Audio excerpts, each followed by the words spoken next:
You're listening to the Baal Busters Podcast.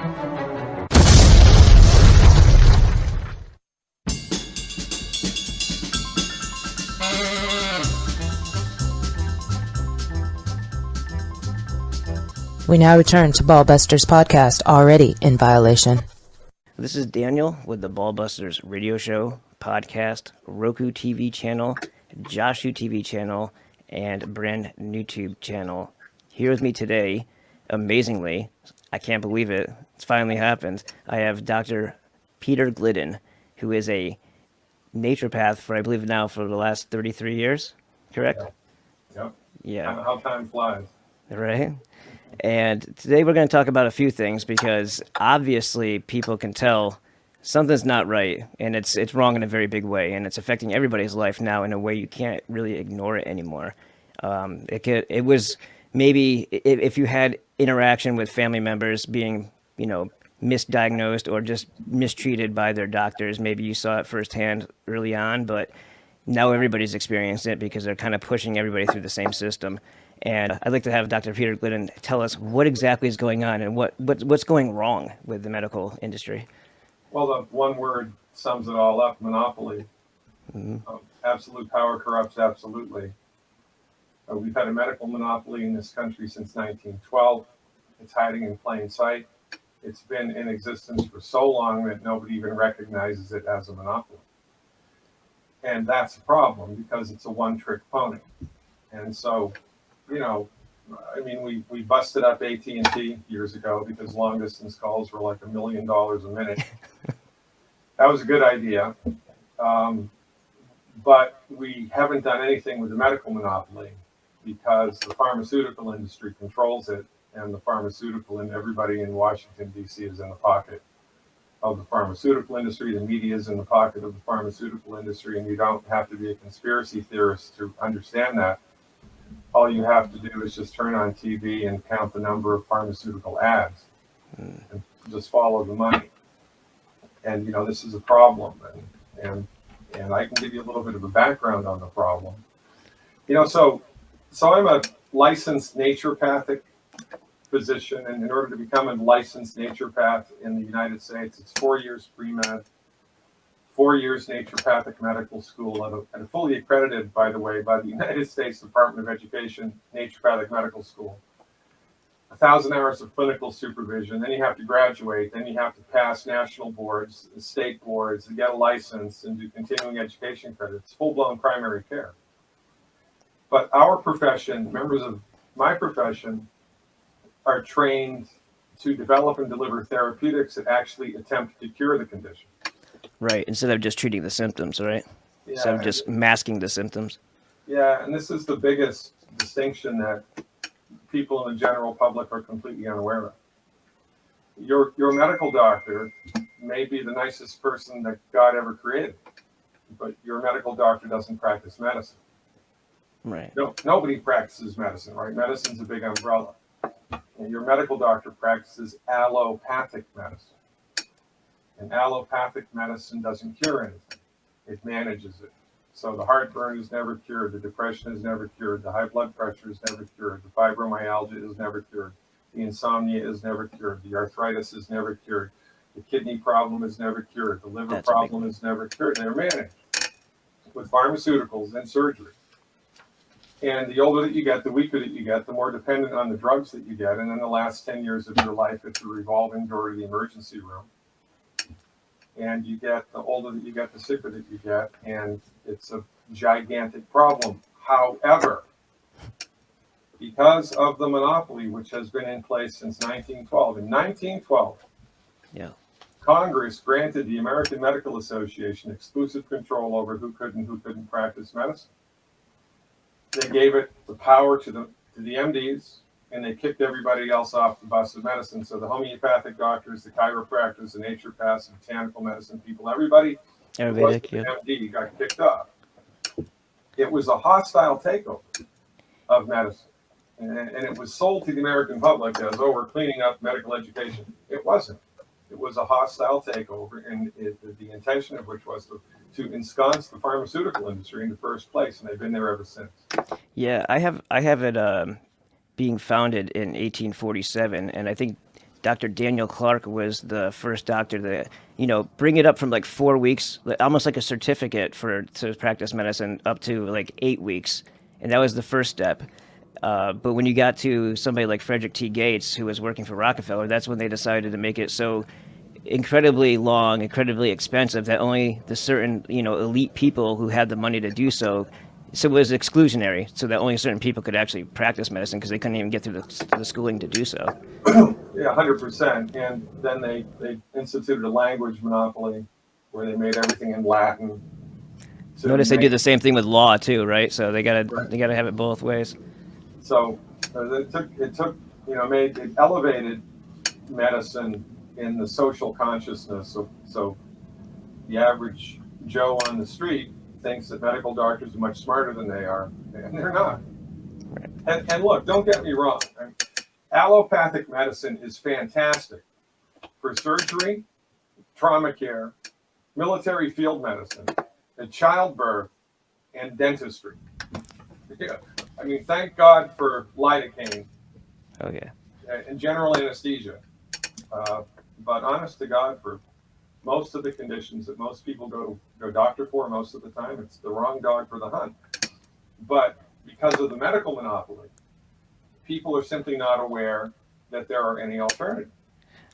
And additionally, the propaganda for the last 109 years has been that the chiropractors, the naturopaths, the homeopaths, the botanical medicine doctors, they're all back of the bus quacks with substandard, dangerous training, and you should avoid them because they practice quack medicine, pseudoscience. This is the meme. In an upside down world, they call you guys the quacks, right? I mean, that's kind of how they stigmatized everyone else. Yeah, 100%, and it's worked. I mean, because let's be honest, most people don't even know how to pronounce naturopathy. I didn't until I started listening to your videos. I'm not gonna lie. I said naturopath a lot. So. Well, you're the exception that proves the rule. Right.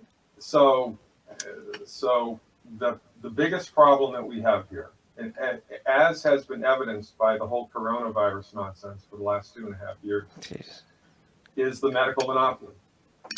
Because it's a one-trick pony, it's forcing people in a particular direction all of the time, giving them no alternatives, which begs the question, well, during the coronavirus epidemic, why weren't the naturopathic doctors asked about what they do? I mean, I'm a member of a professional board member of a professional naturopathic medical organization.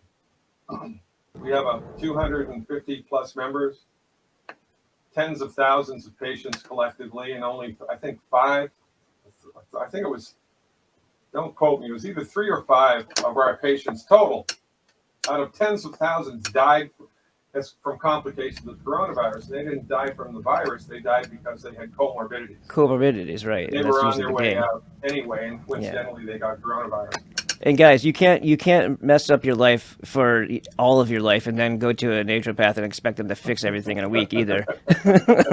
If you never exercised, if you have a terrible diet, if you drink soda, smoke 10 packs of cigarettes, you got some other things you need to fix first. But my point is that the naturopathic doctors have therapeutics for viral infection, for prevention and also for treatment. We had remarkable success with COVID-19 patients, remarkable success. So why weren't we brought to the table? Right. We weren't brought to the table because of the emergency act that was passed. The only way that the non-vaccine vaccines were able to be marketed was because of an emergency authorization use act. And I like how you said that too. I caught that, the non-vaccine vaccine. Yeah, in the Emergency Use Authorization Act, the only way that can pass muster is if there are no other therapeutics that are effective. Right. So my colleagues and I weren't brought to the table because if we were, the vaccines wouldn't have been allowed legally to be a thing. And again, This is a function of the monopoly. And this is the biggest problem. We desperately need a free medical market in this country. Sir, do you think that the history of the AMA, if more people knew about it, they'd understand that the foundation of this whole medical establishment under the allopathy is just flawed from the very beginning? Like if you start looking into like George H. Simmons and you start looking at like Lawrence Fishburne and how they were scoundrels. They basically weren't even, well, even by their standards, the doctors, they were scoundrels and journalists that just happened to fall into a position and know how to lie really well. You know? Yeah, if knowledge is power, and if people really understood what was going on, then things would start to change. However, right? Right. People look around. The only medicine that's practiced in their hospital is MD medicine. The only medicine their insurance pays for is MD medicine. The only medicine that they do research at their alma mater is MD medicine. The only medicine that they see advertised on TV and they make movies and television shows about is MD medicine. So the average person on the street looks around and they say, well, MD medicine is everywhere all the time, so it must be better than everything else. I mean, which is a logical conclusion, unless you have the data points that the medical doctors are there because of a monopoly. Yeah. Okay? So, and look, man, when people are getting sick, when they get sick, they're scared and they got to do something. So what are they going to do? Reflexive actions, yep. They're going to go to the only show in town because, hey, well, for goodness sakes, I've been paying medical insurance premiums my whole life. So I might as well access it. And this is the other gigantic disconnect that happens in the world. People pay small fortunes in medical insurance premiums over the course of their life. I mean, it's hundreds of thousands of dollars. It's a small fortune. And while they are doing that, while they are paying large amounts of money every month for medical insurance premiums, to give them access not to any doctor they want, but only to medical doctors, MDs, they get sick. While they were under their medical doctor's care, they got sick. And they don't criticize the medical doctor. And then they go to the medical doctor, and the only treatments they get, the treatments that they get are not intended to cure the condition. Yeah, I remember a video that actually multiple videos where you mentioned that the only legal way to, or lawful way to treat a disease, if it's claimed a disease and not like something as like, a malady or whatever, that it has to be a drug. It can't be nutrition. It can't be vitamins. It can't be any of that stuff. The only thing that can legally treat a disease in the United States is a drug. And that's insane, but that's the law, and that's a reflection of the unbelievable power and control that the pharmaceutical industry has over everything. Is it still just 22 states that allow naturopathic medicine to be practiced? Yeah, well, there's progress, but only 22 states, which begs the question, do the laws of physics and the laws of science change when you cross the state line? Absolutely not. The only reason that we're not licensed everywhere is because of the monopoly. The medical doctors pharmaceutical industry does not want my profession in the mainstream. They don't. Oh, and by the way, over the last 10 years, or maybe even less than that, 99 doctors practicing holistic medicine. Some medical doctors, some osteopathic doctors doing outside of the mainstream, like cancer treatments and treatments for chronic disease, they've died mysteriously. Oh, yeah. Yeah, 99 of them have died mysteriously? And there have been no investigations. There's been no million-man march on Washington, D.C., for goodness sakes. Don't even get me started about chemotherapy. That's actually the one reason why I really paid attention to you very, very closely is I think cancer's affected every family, but I was a young kid. I hadn't hit puberty yet, so I was right in that position to be like traumatized with the worst and most deeply scarred. My aunt, I had to watch her die slowly by being murdered by doctors, not knowing this as a child, but wishing I did, through chemotherapy and radiation. First, they told her she had mono for a year, and then they took out her gallbladder, probably unnecessarily. She had her third child, which is her first daughter. She was in her 26, 27 when they first diagnosed her, I think. And they slowly murdered her in front of her kids. They're all messed up now. The whole family got broken up.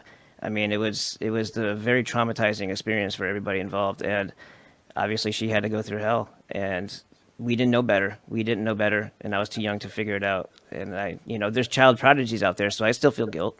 I mean, I'm definitely, PTSD or whatever you want to call that from it. I'm sure, it's probably why I'm Well, sitting in this chair right now talking to you, because I don't want that to happen again. well, it's a point that's well taken, and it wasn't your job to be able to understand the ins and outs of medicine. That's the medical doctor's job.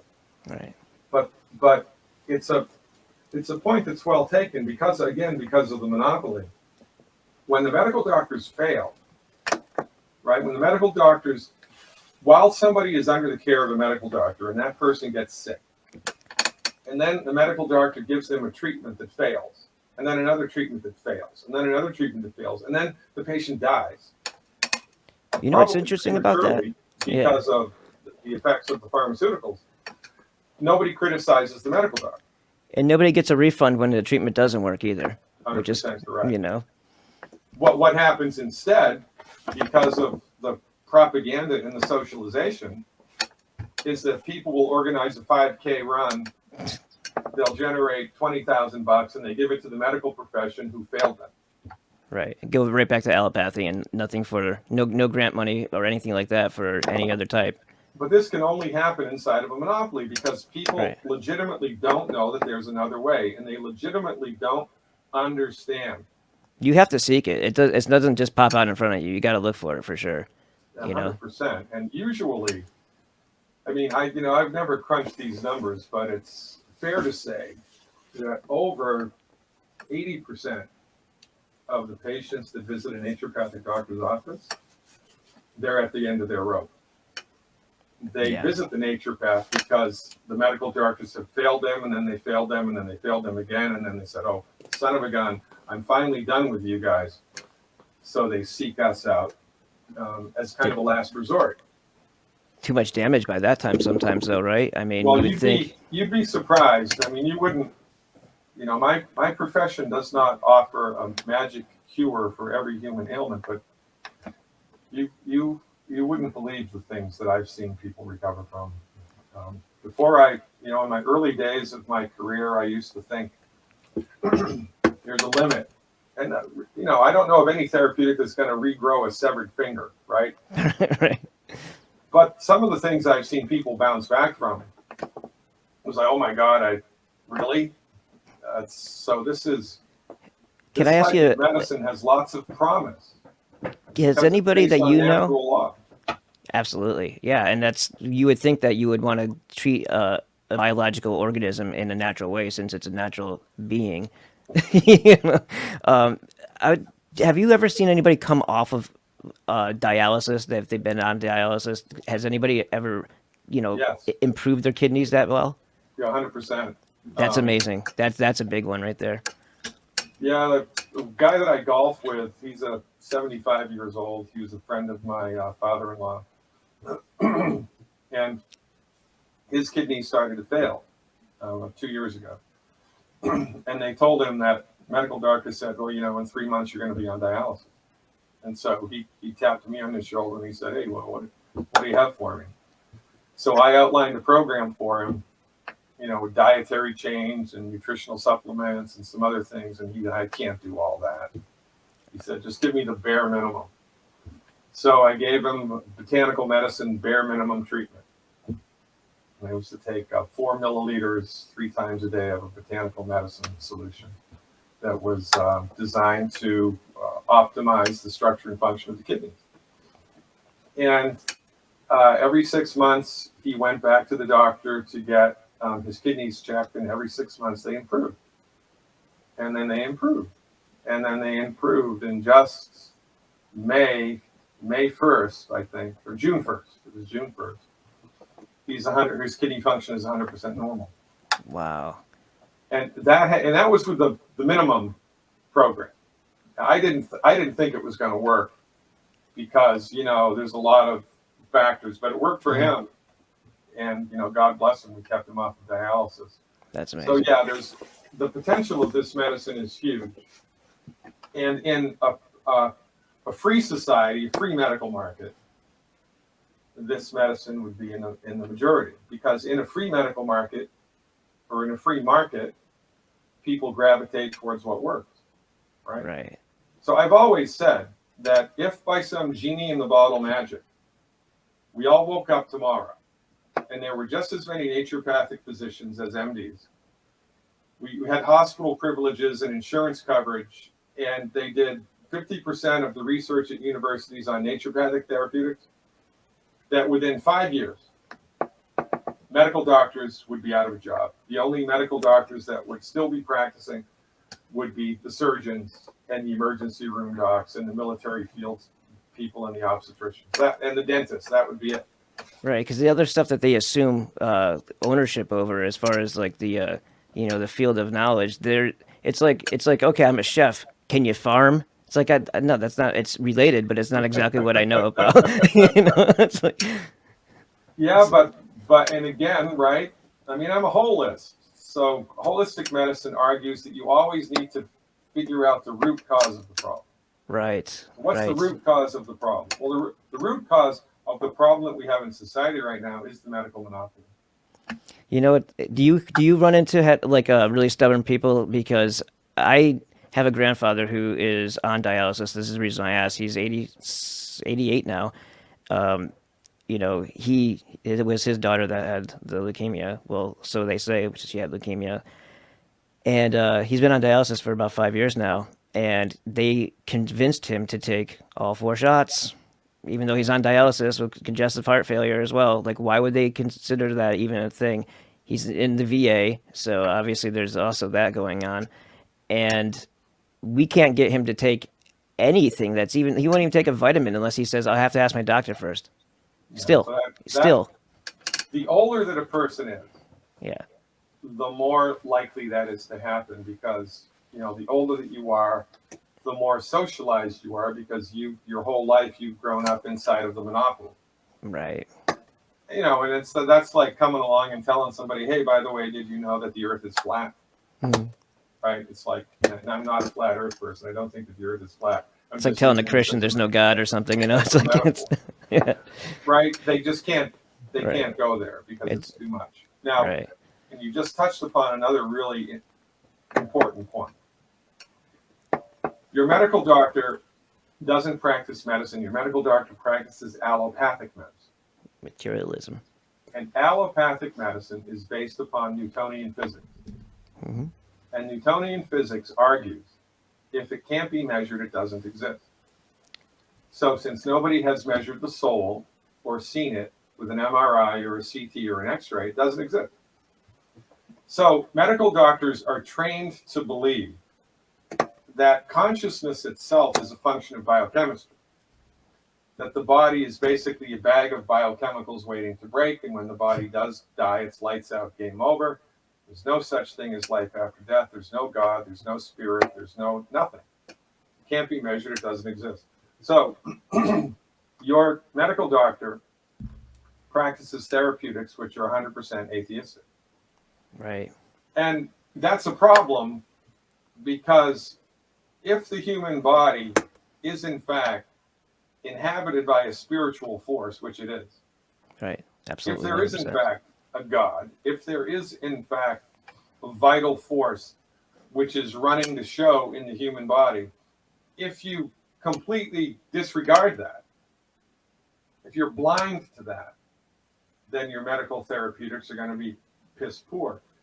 And this is exactly what's happened. And you're welcome to your own facts, ladies and gentlemen in the listening audience. So you're welcome to your own opinion, but not your own set of facts.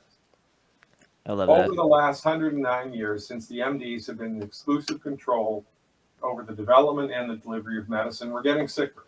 Life expectancy is decreasing. Autism is increasing dramatically. Alzheimer's is decreasing dramatically, increasing dramatically. Chronic disease is increasing dramatically. It's bad. And it's getting worse. And it's not because of chemtrails, and it's not because you have a bad gene. It's because you have a bad doctor. Right. Blame your parents, blame God, right? Yeah. 100%. Yeah. It's always your genetics or it's God. You're born that way. Never blame them. It's always blame God and blame your parents. And they get away with it 100%. Oh, And man. when, most people are, they hear the word genetic and they cower in kind of intellectual inferiority. Oh, genetics. Oh, Yeah. And I put on my website, I have a list of 12 questions that you should ask your oncologist before you agree to cancer treatment. 12 questions you should ask your medical doctor before you agree to medical treatment. And if people ask these questions in the presence of a recording device and a witness, so they'd be less likely to be intimidated, they wouldn't do what the doctor tells them to, because people just assume that the doctor knows what's best, and people just assume that the treatment is intended to cure them, and it's not. And I'm not saying medical doctors are sadistic. I'm not saying they're murdering sons of bitches. I'm not. What I am saying is the therapeutics that they have been trained in are inconsistent with the reality of the human experience, and the therapeutics that they are trained in do not cure the condition. And because of the way that the therapeutics work in the human body, when you are under the influence of the therapeutics, as time goes by, you get weaker. You don't get stronger, and you get sicker. And your medical doctor does not practice healthcare. If your medical doctor practices healthcare, you would be getting healthier under their care. Your medical doctor practices disease management. And we need truth in advertising. It's truth in advertising, right? So when I'm appointed Surgeon General, it would be illegal for an allopathic hospital or an allopathic clinic or an allopathic doctor to advertise healthcare, because they don't practice it. They practice disease management. And that's a very important distinction that people need to get. Absolutely. All right, so when you're talking about naturopathic wisdom, I want to, can we go into a little bit deeper? Like, what is, to you, like, what would you describe a naturopathic doctor as? What would you, is it an umbrella that takes care of, like, homeopathic, holistic, Ayurvedic? Is that not necessarily depends on if people decided to study that or not? Or is that, It's a great question, because it's a little bit, the waters are a little muddy here, and there's a lot of kind of cross-pollination that happens. So basically, in the world, medicine can be divided into two camps. There's the reductionistic camp, which is what the medical doctors and the osteopaths practice. And there's the holistic camp, which everybody else practices. The naturopaths, the homeopaths, the chiropractors, Ayurvedic practitioners, botanical medicine people, acupuncture, traditional Chinese medicine. Every profession, medical profession in the world, except the allopaths and the osteopaths, practice holistic medicine. And basically the tenet of holistic medicine is that the body knows how to fix itself. The body wants to fix itself. The body's trying to fix itself.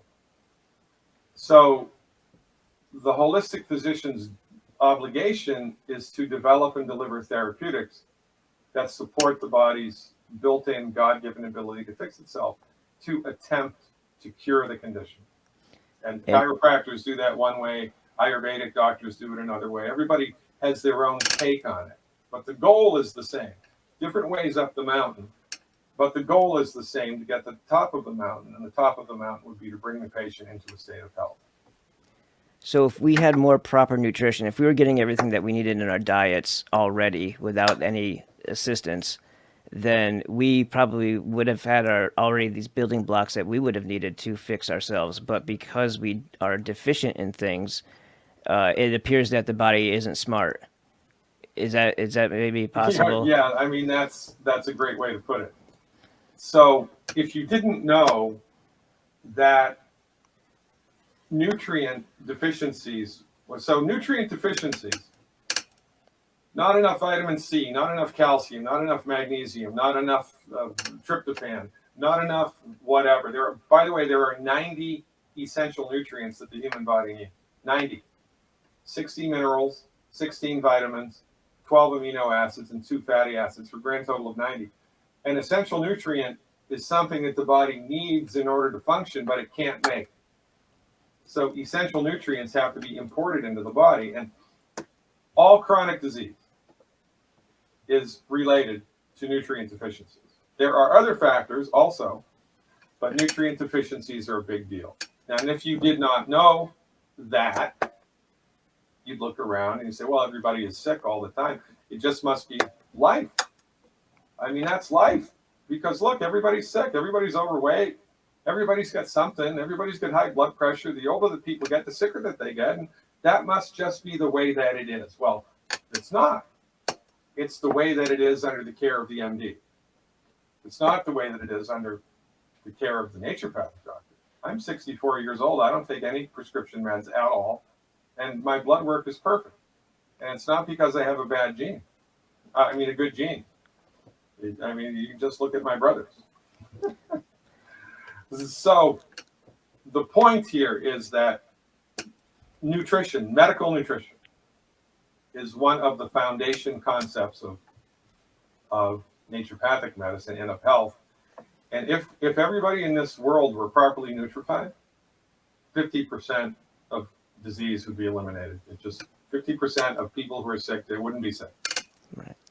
Because medical nutrition is vitally important. And that's, I mean, the easiest way to kind of like get that is to look at scurvy.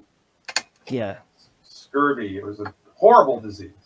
If you get scurvy, your skin rots, you get ulcers on your skin, your bones dissolve, Jesus. teeth fall out. It's a slow, painful, horrible death. And it's caused by deficiency in vitamin C, period.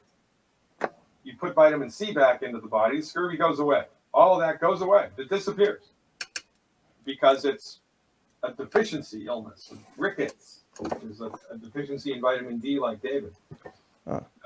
Folic acid causes birth defects, spina bifida, things like cleft palate, and things like that. And yet they put it in multivitamins. So this is a big deal. People need nutrients, and it's ironic. It's not ironic. It's tragic. It is. Because in the 1930s, the United States Department of Agriculture reported this to Congress, that the nutrients in the soil, especially the mineral content in the soil, is depleted. It's bad. Congress knew this in the 1930s, and they didn't do anything about it. Why is that? Because the pharmaceutical industry doesn't want people to be healthy. It doesn't serve their business interests. And that's a problem. And I remember listening to a couple of videos of you talking about the types of food that kind of exacerbate the problem too. So when you are taking in, taking in sustenance, you're not taking in the right stuff because we're being taught the pyramid's upside down basically as far as what you should be consuming. So do you want to talk about that? We've let medical professionals who have no training in nutrition tell us what to eat, and that's a problem. So this is the second thing as far as naturopathic medicine is concerned. Number one is you have to nutrify your body. You have to fill your body's nutritional tank up on a regular basis with all 90 essential nutrients. That's mandatory. Number one. Number two, you have to stop eating food that's coming up the works. I mean, you win the lottery and you go out and you buy a brand new Bentley, Lamborghini, brand new automobile, and like an idiot, you put diesel fuel into it. It's going to run like crap. And there's nothing wrong with the car, wrong fuel. Well, it's the same with the human body. When you put the wrong food into the human body, things start to break down. And this creates toxemia and inflammation in the body.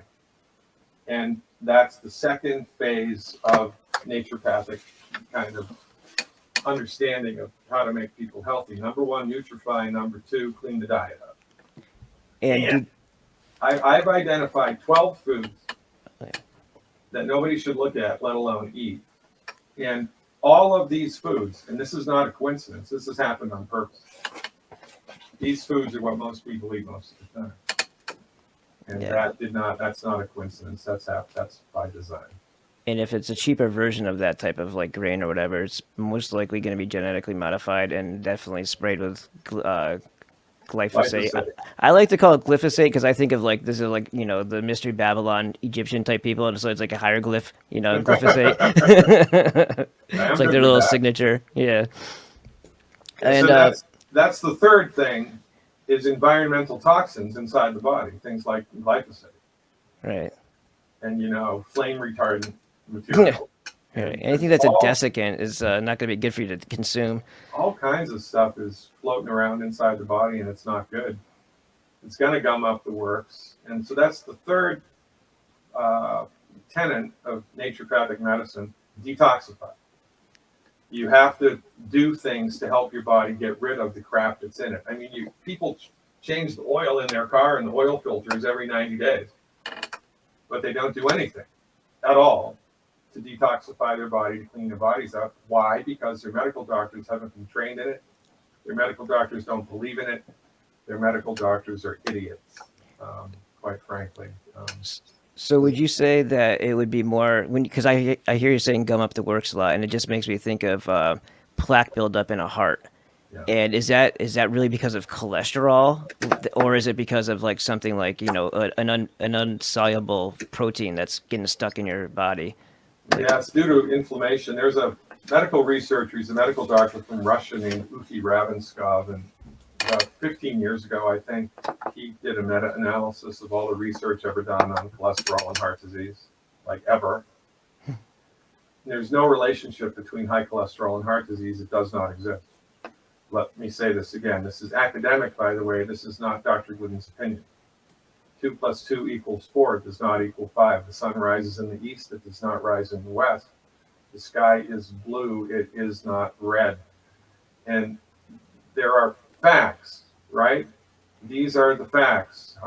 High cholesterol has nothing to do with heart disease. It has nothing to do with heart disease. As a matter of fact, cholesterol is really important for the human body, and cholesterol deficiencies are directly related to Alzheimer's disease, in my opinion.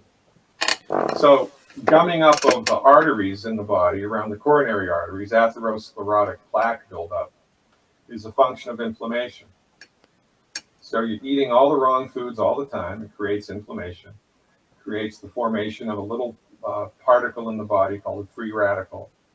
And the free radical is like a little bomb, a little tiny microscopic bomb. And you've got all these free radicals floating through the bloodstream. And normally, the body's fire department would take care of them. Everybody knows the body has a police department, which is the immune system. But nobody knows that the body also has a fire department. Then the intention of the fire department is to neutralize and eliminate inflammatory particles in the body. Free radicals are a gigantic source of inflammation in the body, and free radicals come from the consumption of all the wrong food. But the fire department should rally to the cause and neutralize those, but the fire department doesn't have the raw materials it needs because you're under-nutrified. Yeah. The captain of the fire department of the body is the trace mineral selenium. Selenium is a mineral. You can only get a mineral. Your body can't make a mineral. Your plants can't make minerals. Animals can't make minerals. The only way that a mineral gets into the food is if it's in the soil that the food is growing in, and it's not there anymore. So your fire department is weak. I mean, if your house is on fire and the fireman shows up and he opens up the hydrant and there's no water in the hydrant, your house is going to burn down. It's the same inside the body. So we eat all the wrong food all the time. It causes the production of inflammatory particles called free radicals. The body cannot neutralize those. The free radicals pile up at the bend of the artery, the same, it's just hydrodynamics. It's the same reason that sand accumulates at the bend of a river. Right. The free radicals cause inflammation in the wall of the blood vessel. The body, in its wisdom, knows that if that continues, you're going to die. You're going to bleed out internally in like 5 minutes. So what does the body do? It puts a bandage over the site of the inflammation. What does the body have an abundance of? Cholesterol. So the presence of the cholesterol is a bandage. I see. That the body uses to deal with the inflammation, because it wasn't able to neutralize the little inflammatory bombs because the fire department was weak. So it sounds like more like an observational misunderstanding as to why the cholesterol is there in the first place. Well, right? And because it it's being drawn by there. Consensus. Right. Because once 10 doctors say something is so, it's so, and nobody questions anything. And this is the biggest problem. One of the biggest problems, not just in medical science, but in all science. the education of a doctor, whether it's an MD or a PhD, the intention of the education is to get the doctor to think inside of a particular box. And when any information that's alternative to that comes along, it creates something called cognitive dissonance. And it's impossible, or it's not impossible, it's very difficult for the doctor to break outside of that and to grasp the new information.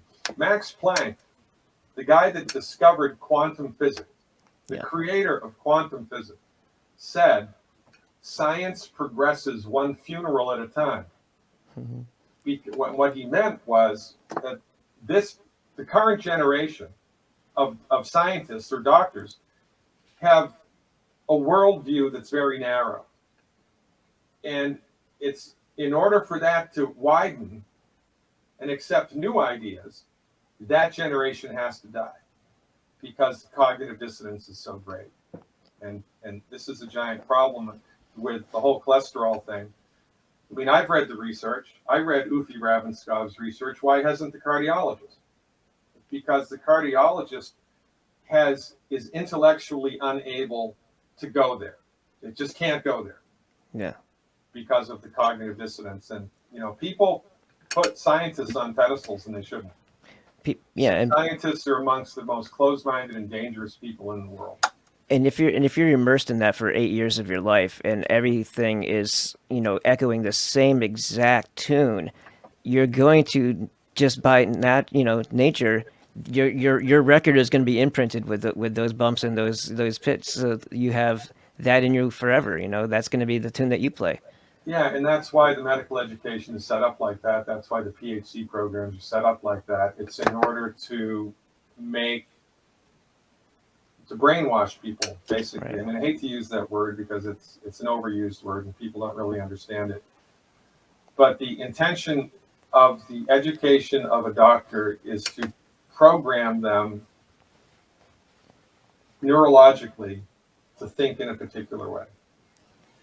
And that's a problem because if their way is the wrong way, nobody's going to challenge it. And if they exist inside of a monopoly, the public suffers because, and if you look at it, the halls of allopathic medicine are littered with the discarded remains of therapeutics that we look back at them now as ridiculous. Oh, bloodletting.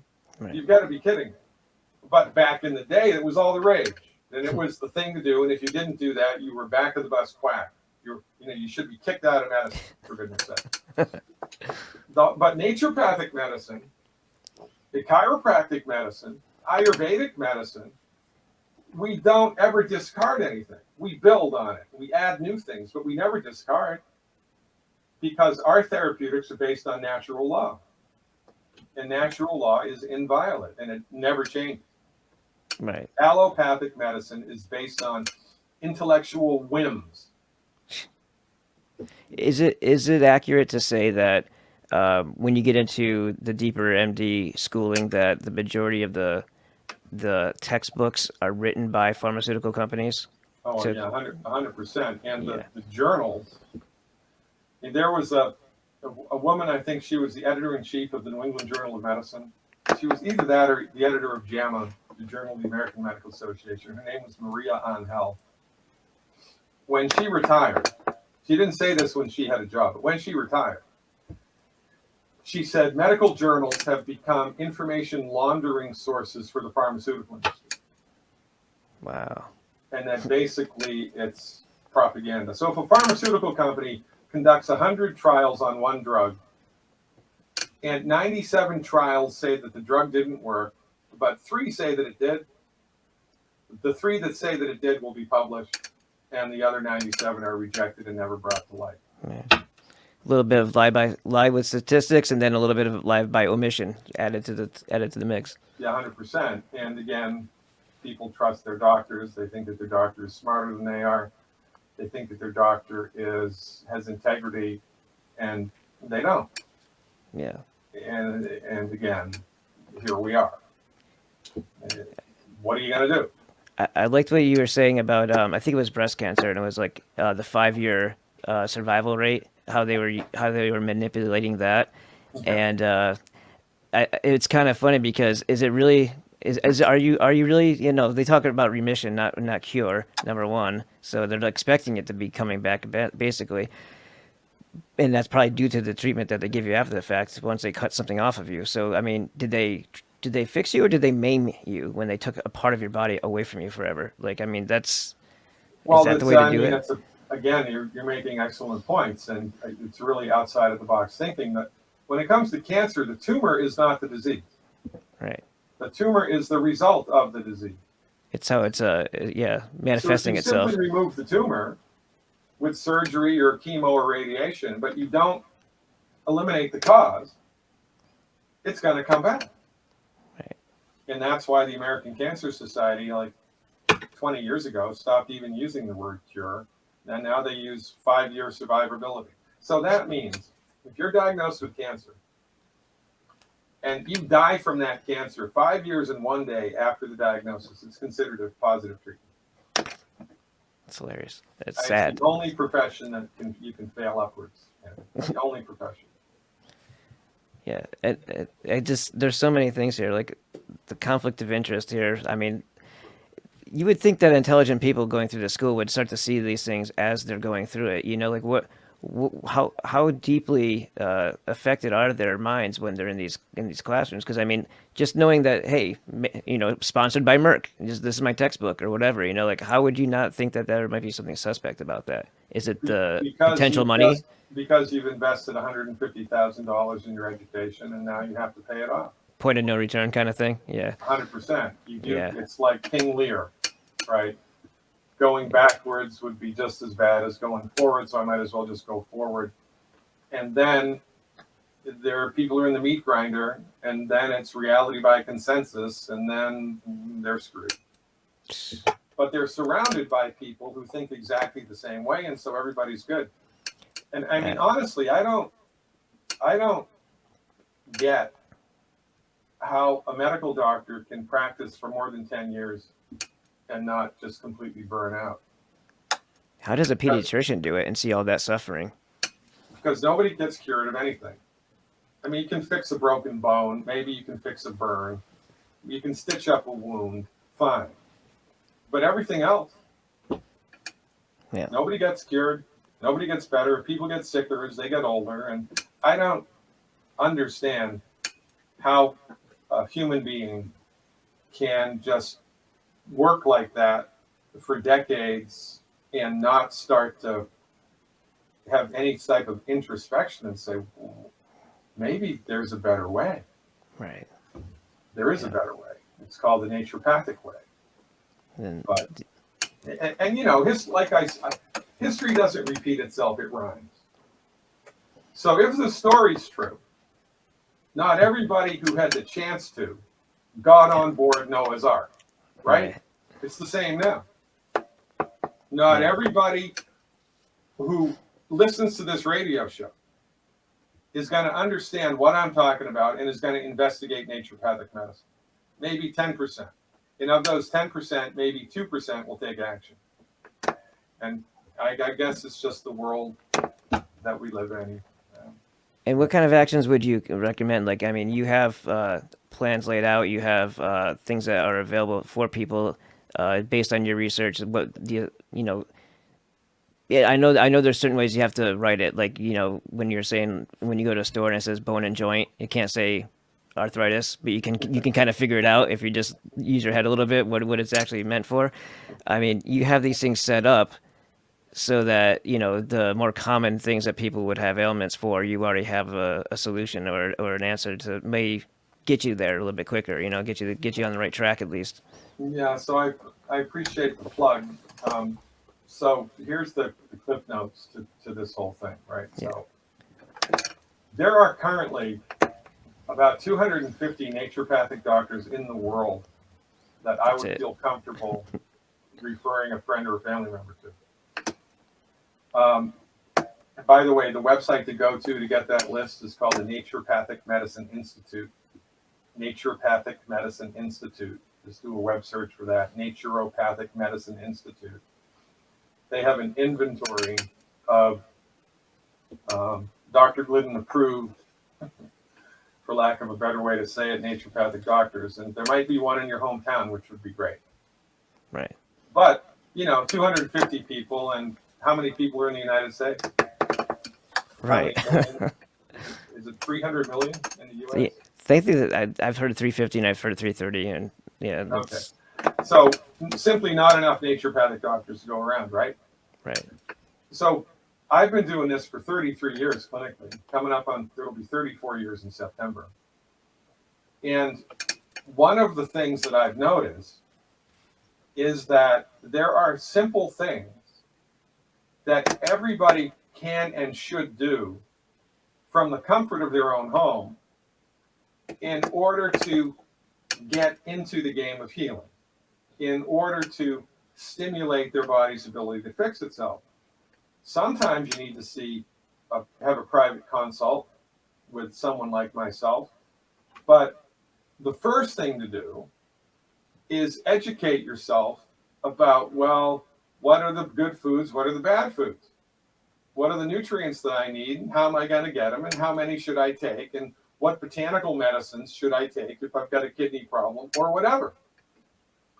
So there are, in fact, generic things that everybody can do to start to engage their body's built-in God-given ability to fix itself. And I've outlined a lot of this on my website, drglidden.com, drglidden.com, drglidden.com.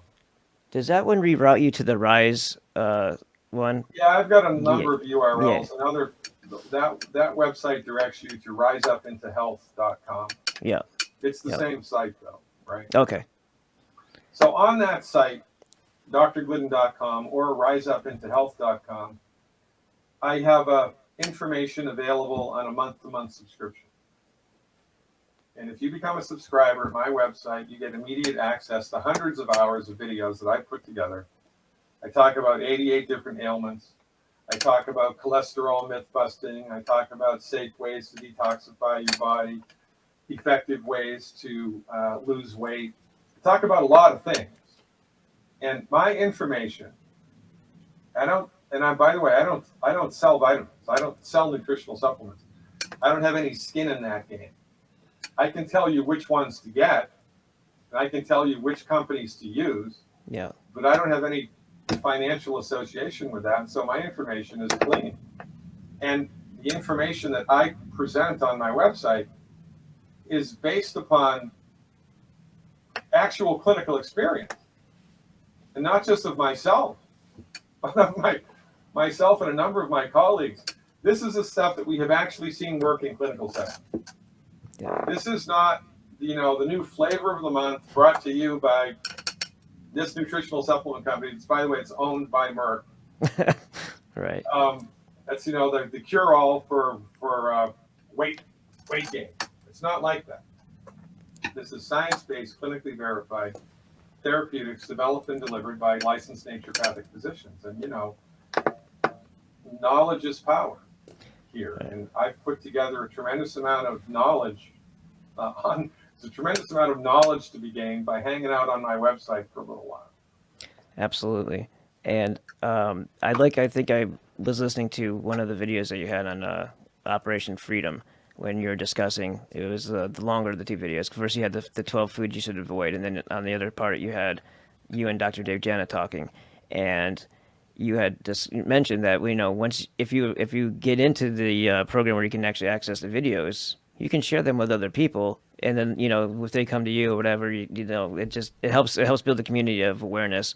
Plus, I think does it still have like a 24-hour window where you can check it out first before you? Is that still happening on the website? I can't remember that my web guy changes things all the time. Oh, okay. It's entirely possible. Yeah. But we do have if you're a subscriber to my site, you can invite a friend or a family member or a church member or community member, somebody that has high blood pressure, for instance. Right. Or somebody that has heartburn. Hey, Frank, I know this guy, Dr. Glidden, he's got a really interesting take on this. I want you to listen to his stuff. they can have access to my website, yes, for free for 24 hours. Excellent. So this is, you know, we need to build a community here, and Absolutely. that's a pretty good way to do it. Now, let me ask you a question. It's like the order of operations here, because that's important, right? You don't try to build the roof before you lay the foundation, right?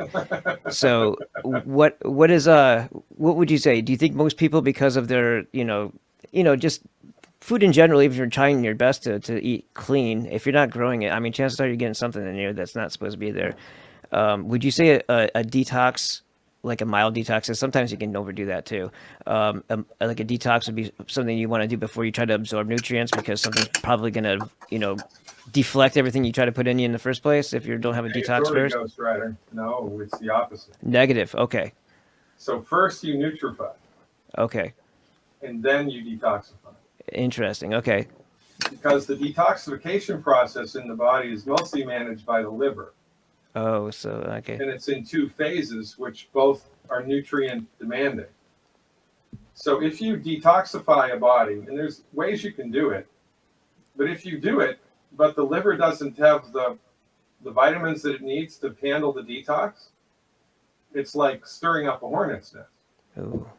I have a friend, well, he wasn't really a friend of mine, but I knew this guy.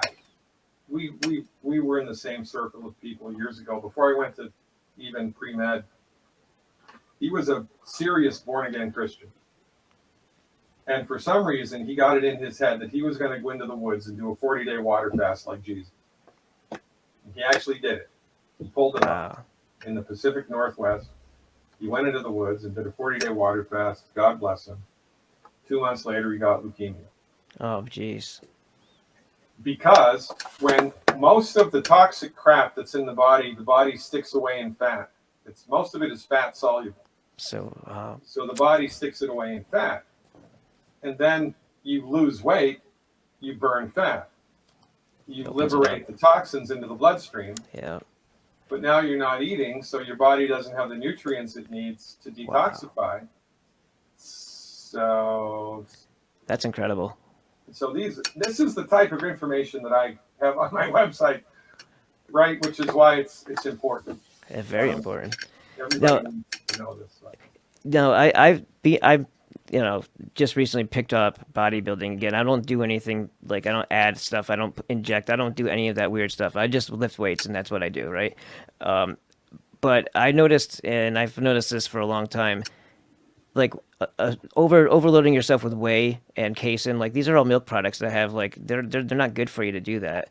And a lot of these bodybuilders are dropping dead at 60, 50. And, I'm sure a lot of it has to do with a steady diet of steroids and cocaine, but it could also have something to do with the way that they've been putting this stuff in, overloading themselves as well. And like maltodextrin is like a drying agent, and it's on just about everything. Yeah, so there's a big difference between fitness and health. Jim Fixx, the most famous example of this, he created the jogging revolution in this country in the 60s and the 70s.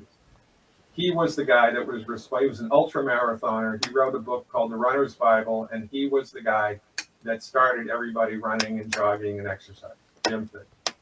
Mm-hmm. And he died of a heart attack in his 50s standing in line at a post office. This guy could run 25 miles an hour without breaking a sweat.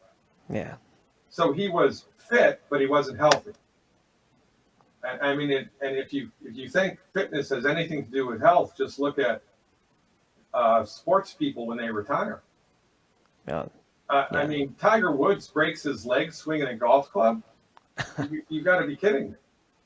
It's not because he was swinging a golf club hard. It's because his bones didn't have the structural integrity to handle that stress.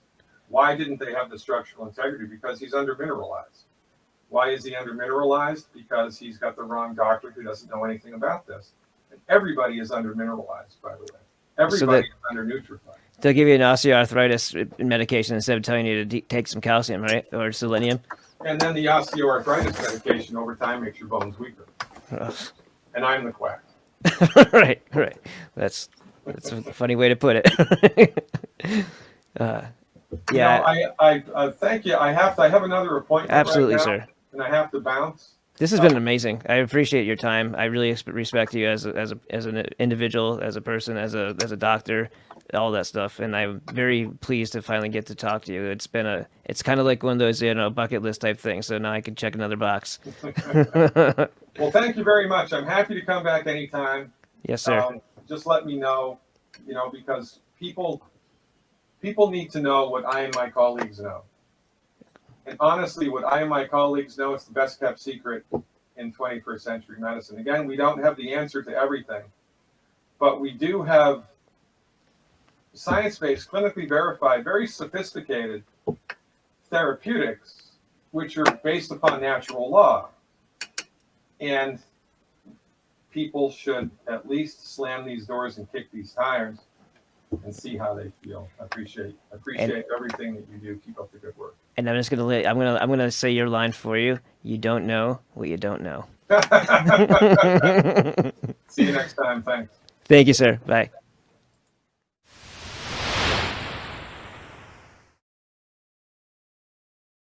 Can we talk about cancer a little bit? Various types out there. What are some of the things that you've seen in terms of your patients, and what some of the things that you've been able to do? A better thing to talk about in relationship to, well, I will talk about that, right? A better thing to talk about, however, is the relationship between profits and cancer in the United States. There was a study that was published, I believe it was in 1994. It was a 12-year program, 12-year study. They looked at adults who had developed cancer as an adult, not childhood cancer, but adult cancer, right? And this is the main types of cancer that we get here in the United States. They did a meta-analysis of these people all around the world who developed cancer as adults for 12 years and were treated with chemo. And they looked at the results. And they published the results in the Journal of Clinical Oncology. And the results? 97% of the time, chemotherapy does not work. 97% of the time, it doesn't work. So why is it still used? It's one reason, and one reason only: money. If you go to a medical doctor, an MD, with a sinus infection, and that doctor prescribes an antibiotic, he gets no financial kickback. Now, if he prescribes 5,000, of that antibiotic in 1 month, the drug company that makes it might send him to Cancun for a conference, right? Mm-hmm. But he gets no direct remuneration. It's not with chemotherapeutic drugs. It's different. Chemotherapeutic drugs are the only classification of drugs that the prescribing doctor gets a direct cut of. So if your doctor prescribes chemotherapy for you, here's how it goes, more or less. The doctor buys it from the pharmaceutical company for $5,000, sells it to the patient for $12,000, insurance pays $9,000, and the doctor pockets the $4,000 difference. And there ought to be a law. The only reason chemotherapy is used is because doctors make money from it. Period. It doesn't work 97% of the time. If Ford Motor Company made an automobile that exploded 97% of the time, would they still be in business? No. This is the tip of the iceberg of the control that the pharmaceutical industry has on us. Most people have no idea of this at all. Now, I wrote a book. It's called The MD Emperor Has No Clothes, right? In my book, I have a bulleted list of 10 questions that every cancer patient should ask their doctor. 10 questions. I've had patients kicked out, literally, kicked out of the oncologist's office because the doctor was PO'd that the patient was asking him these questions. And these are just common sense questions. Cancer treatment in the United States, we have lost the war on cancer. We have lost the war on cancer. Why? Because cancer is not a reductionistic phenomenon. Cancer is a holistic phenomenon. And when you try to bring a reductionistic methodology like drugs and surgery to bear on a holistic phenomenon, you will completely miss the boat each and every time. You cannot do it.